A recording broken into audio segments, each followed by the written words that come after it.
Mathematics class 12th exercise number ये 7.6 integration है, page number 263, question number 16। Interesting question है। Question number 16,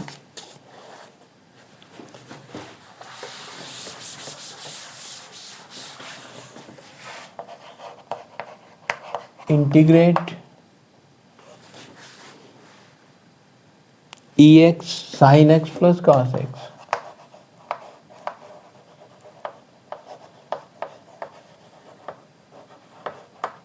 whole dx, let it be integral I। ठीक है, अब इसे पहले तो अलग अलग कर लो, EX sin x ये अलग, dx अलग, और दूसरे में EX cos x dx अलग प्लस सी कांस्टेंट। ठीक है, अब एक को हमने डिफरेंशिएट करना है और दूसरा माइनस साइन के साथ आ जाएगा और कट जाएगा दूसरे के साथ। तो देखते हैं कि जब इसे हम फर्स्ट फंक्शन मानते हैं, इसे सेकंड मानते हैं, इस केस में अगर यहाँ पे इसे फर्स्ट मानेंगे, इसे सेकंड मानेंगे, तो ये इसके साथ कट जाएगा। ठीक है, तो आई लेट इससे भी आप लोग देख लो, ये इन्वर्स, ये लॉगरिथम, ये अलजेब्रिक, ये ट्रिग्नोमेट्रिक, ये एक्सपोनेंट, इन दोनों में से जो पहले आता है उसको, अगर ट्रिग्नोमेट्रिक है तो ये ट्रिग्नोमेट्रिक को फर्स्ट फंक्शन रख लो, एक्सपोनेंशियल को बाद में रख लो। तो first function sine x, integration of EX dx minus whole integral, इसे रिपीट करना है हमने EX dx और इसका डेरिवेटिव dy dx ऑफ साइन x। ठीक है, होल dx प्लस ये number integral EX cos x dx plus C constant. ठीक है, is equal to sine x, EX का इंटीग्रल EX ही रहता है, ये तो आसान है। एक्चुअली इसमें तीन पार्ट आएंगे, एक EX upon log of fee integrate कर रहे हैं ना, वो बटा में आएगा, डेरिवेटिव कर रहे हैं तो मल्टीप्लाई में आएगा, upon log of fee into D by D x of x. ठीक है, तो लॉग ई 1 के बराबर होता है, यहाँ पे हम जितना भी लॉग कंसिडर कर रहे हैं सभी में बेस जो है ना वो ई माना जाता है। तो log e to the base e is 1 and derivative of x is 1, so it is 1 here, minus यहाँ पे EX का इंटीग्रल EX ही रहेगा और sin x का डेरिवेटिव आएगा cos x whole dx plus ये वाला लिखना है हमने EX cos x dx plus C constant. अब ये टर्म और ये टर्म दोनों सेम है, दोनों में प्लस और माइनस का फ़र्क है, इसलिए दोनों ख़त्म हो जाएंगी। ये कंप्लीट इन विद इंटीग्रल के साथ तो कंप्लीट, तो यहाँ पे सिर्फ हमारे पास बच गया sign x EX plus C constant. ठीक है, तो आसान है, इंटरेस्टिंग भी है, तो इसलिए आपने इसे कोशिश करनी है एक दो बार और ट्राई करने की। तो इसके साथ ये वाला question 18th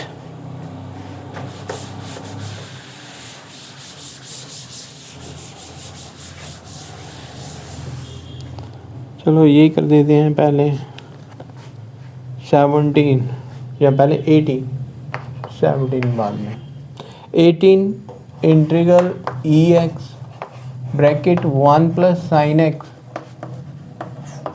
upon 1 plus cos x dx। ठीक है, तो इसको मैं पूरा नहीं करूँगा लेकिन थोड़ा करूँगा, वहाँ तक रखूँगा, आगे चल के आपने करना है। तो कहाँ तक मैं इसको खींचता हूँ ये देखना है आपने। तो ये साइन 2x का फॉर्मूला, साइन 2x का फॉर्मूला होता है 2 times sine x cos x. ठीक है, और 2x की जगह सिर्फ x हो तो ये 2 times sine x/2 cos x/2, ठीक है। तो इसे चेंज करना है हमने, it is 2 times sine x/2 and cos x/2 half angle में बटा प्लस इसे cos 2x का फॉर्मूला, cos 2x का formula 2 time cos square x -1, और यहाँ पे सिंपल x हो तो ये चेंज हो जाता है 2 time cos square x/2 -1, so it changes into 2 times cos square x/2 -1, ठीक है, dx, then it is integral 1 + 2 times sine x/2 and cos x/2, ये 1 cancel and it is 2 times cos square x/2 dx, integral ex।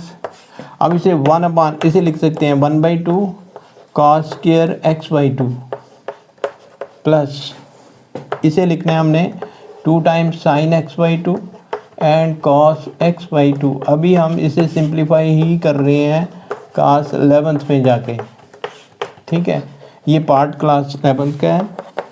ex तो इसका 1/2 या रहने दो अभी साथ में। अच्छा, ये 1 cos स्क्वायर x/2 ये चेंजेस होता है सीकेंड स्क्वायर x/2 में, ठीक है, 2 और 2 इसका कैंसिल, cos x/2 एक cos x/2 ये चेंज हो जाएगा टेजेंट x/2 dx, ठीक है। अब इसे हमने अलग अलग करना है,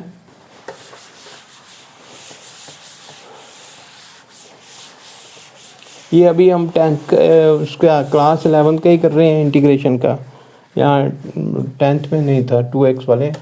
तो इंटीग्रल इसे हम लिख सकते हैं ex 1/2 सीकेंड स्क्वायर x/2, ex को इसके साथ मल्टीप्लाई करो plus ex tangent x/2 dx integral sine dx, इसका 1/2 बाहर ले लो and it is ex secant square x/2 dx plus ex tangent x/2 dx।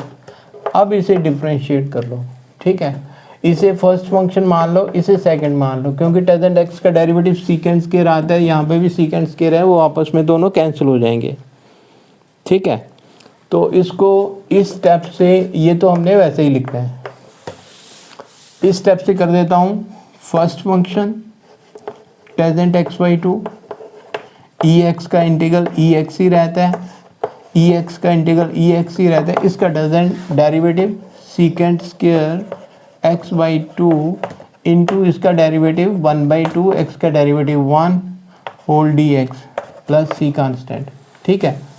इसे हमने वैसे ही लिखना है, प्लस फिर लिखेंगे ex टेजेंट x/2 माइनस ये वाला 1/2 ex secant square x/2 dx plus c constant. ये वाली टर्म और ये वाली टर्म दोनों सेम है, अगर हम यहाँ पे लिखें तो ये 1/2 आएगा ex सीकेंड स्क्वायर x/2, ठीक है, ये दोनों सेम है इसलिए कैंसिल हो जाएगा और रिजल्ट हमारे पास आ जाएगा ex tangent x/2 plus c constant, ठीक है। तो इसमें बहुत सारा पार्ट क्लास 11 का था, फंक्शन को हमने सिंप्लीफाई किया, खाली इंटीग्रेशन का था ये 3 पार्ट, फर्स्ट फंक्शन और सेकंड फंक्शन।